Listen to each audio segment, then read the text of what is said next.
Perbuatan maksiat di bulan suci Ramadan masih saja terjadi. Di Kabupaten Oki, seorang istri melabrak suaminya yang sedang ngamar bersama wanita lain yang diduga selingkuhannya di sebuah bedeng ijo. Warga pun beramai-ramai mendatangi bedeng tersebut. Masyarakat Kecamatan Tulung Selapan, Kabupaten Oki, dihebohkan dengan adanya ulah seorang suami yang ngamar bareng wanita lain di sebuah bedeng tak jauh dari desanya. Mirisnya kejadian itu diketahui langsung oleh sang istri sah yang langsung melabrak dan menggerebek ulah suaminya. Aksi istri melabrak suami sah ini pun sempat rekam kamera warga hingga akhirnya viral di media sosial.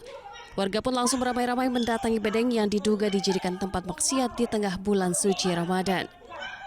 Salah satu penghuni bedeng bernama Mira diamankan di kantor polisi terdekat guna menghindari amukan massa karena warga geram di dalam video beredar membela perbuatan maksiat tersebut. Massa pun mengusir selingkuhan suami berikut wanita penghuni bedeng agar keluar dari wilayah Tulung Selapan. Bedeng itu diketahui dinamakan Bedeng Ijo yang berada di Kelurahan Selapan Ulu, Kecamatan Tulung Selapan, Ogan, Komering Ilir. Masyarakat ke bedeng tersebut.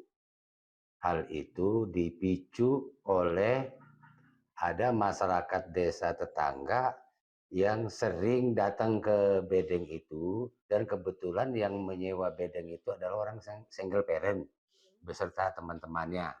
Akhirnya karena sering ke situ dicurigai dan istrinya melabrak ke bedeng tersebut. Masyarakat meminta kepada pemilik bedeng agar tidak menerima penyewa bedeng sembarangan tanpa asal-usul yang jelas.